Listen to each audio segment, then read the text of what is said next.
Hi, welcome back to our Honors Geometry playlist. On this video, we're looking at 6.1, the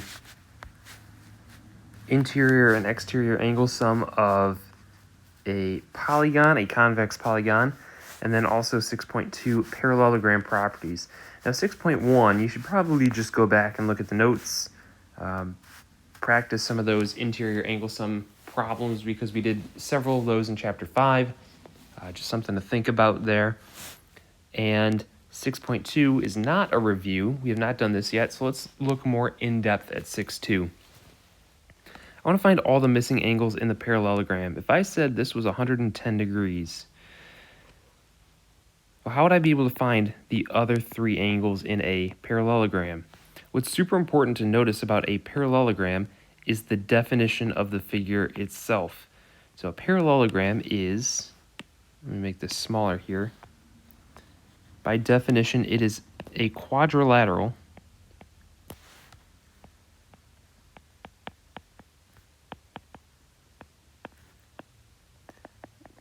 with two pairs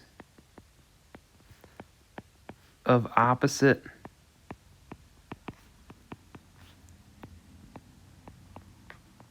parallel sides. So I've got one set of parallel lines there, and I'll switch to blue, and I've got another set of parallel lines here. These opposite sides are parallel. And what that allows you to do is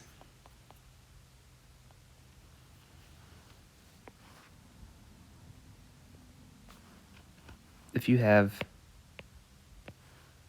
parallel lines and a transversal,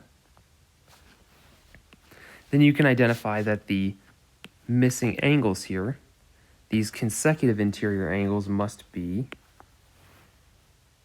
supplementary, so that's got to be 80. And then you could move your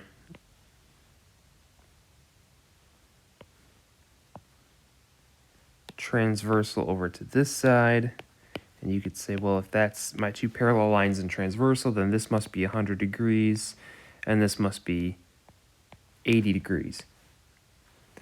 So by using the two pairs of parallel sides and then using the other side as a transversal, or a third side as a transversal, you can identify at least one property. We know that the opposite sides must be parallel.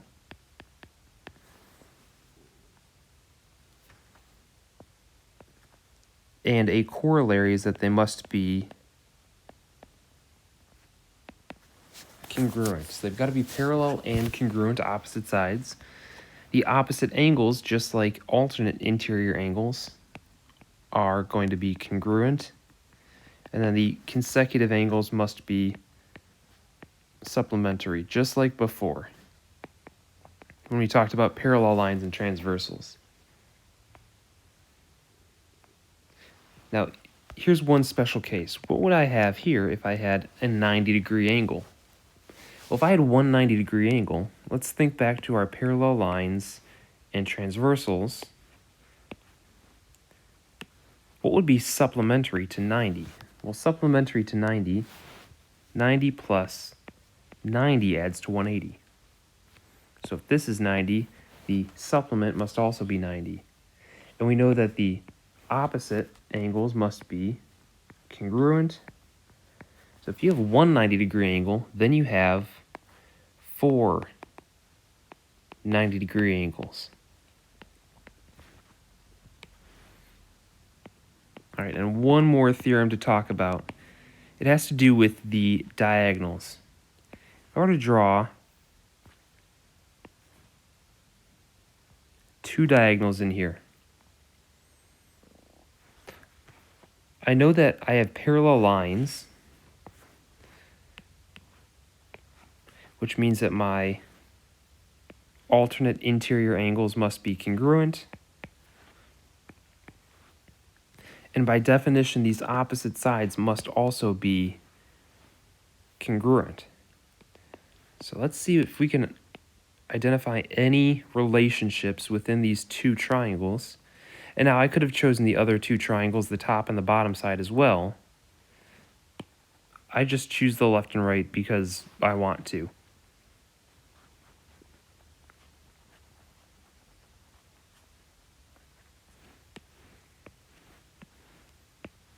So I've got alternate interior angles are congruent, the opposite sides are congruent. And I'd like you to take a minute here to pause the video and consider what can you claim about these triangles and what theorem could you use to back that claim up or to support your claim. It appears that I have, in this case, two pairs of congruent, there we go, triangles. And how do I know that? Well, I have an angle, a side, and an angle here congruent to an angle, a side, and an angle on the other side. And for the second pair, I could do the same thing. I'll change it to pink. I could do the same thing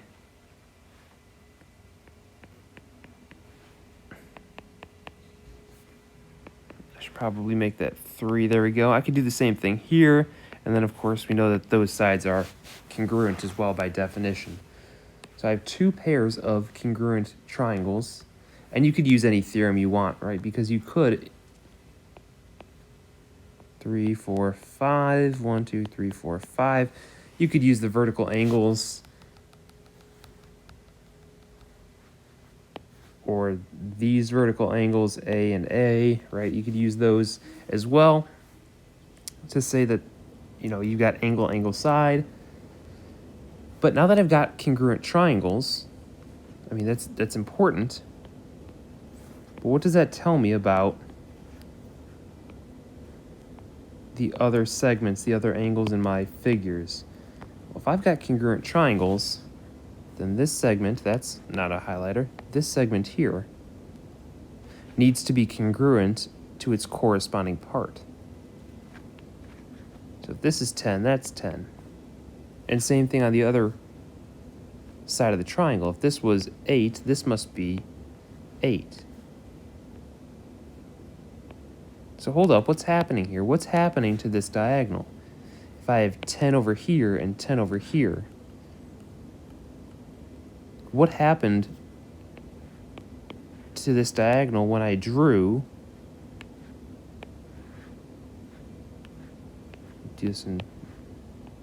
when I draw this line, or when I drew that line in, what happened to this diagonal of length 20? It got cut in half.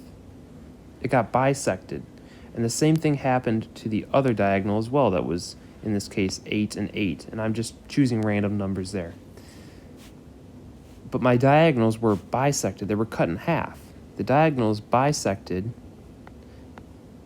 each other. And I know this because I've got congruent triangles.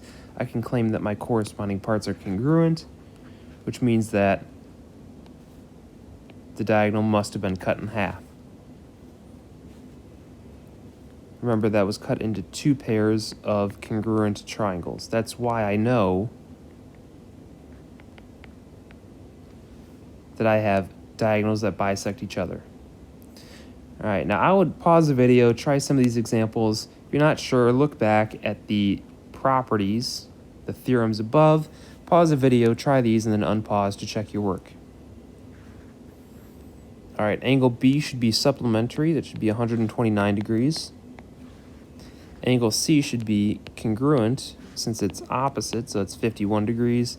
And then here I got 129. Angle B and angle D should be congruent. Number 2, I got 110, so N is 110. And 2M is 70 degrees, so M must be 35 degrees. X should be 9, Y should be 15, and K plus 4, well, 7 plus 4 is 11, and M should be 8. All right, moving on to some harder problems. Again, opposite sides. Opposite sides. What do we know about opposite sides? What do you know about consecutive angles and opposite angles? And what do we know about these diagonals? So pause the video, try some of these harder problems, and then unpause to check your work. Okay, so we should have 10b plus 1 equals 9b plus 8. So b should be 7. And I should have a plus 14 equals 6a plus 4. So I got 5a and 10. A should be 2. All right, we got 4x minus 2 equals x plus 10 because that diagonal was cut in half into 2 equal parts. It was bisected, so x should be 4. And let's see, 2y is 6, y should be 3. That's 8 and 8, 14 and 14. And then here, this is a little bit more challenging. These are supplementary. 4x plus 8 should be 180, which means 4x is 172. Well, that's 160 plus 12, so that's 43. So if this is 3x, that means that must be 43 times 3, 129, which means this is 51 degrees. All right. Finding the coordinates of the intersection. This can be a little bit challenging. My tip for you is to sketch that out. You get H 1, J 2, 3, K is 6, 3, and L is 5, 1. So there's my parallelogram. I want to find the intersection of the diagonals. Now, there's a lot of different ways to go about finding this intersection, but we need to consider, what do we know about the diagonals? What happens to each diagonal when you draw two diagonals in here? Well, each diagonal is cut in half. You're cutting it in half. And if I were to draw the point where it's being cut in half between H and K, where is that point if it's being cut in half like 10 and 10? Well, this point here is right in the middle. It's the midpoint between H and K. So I need to find the midpoint between H and K. What's halfway between H and K? And to find that, you can do x plus x divided by 2, y plus y divided by 2, or find the average of the x and y coordinates. And that would get you 1 plus 6 divided by 2, comma, 1 plus 3 divided by 2. So your final answer should be the coordinate 3.5, comma, 2. All right, and if you'd like to solve checkpoint 2, I think you can solve that one not too bad. That would be 6.2. Check back for the second video on 6.2, 6.3, and check the completed notes for any missing information.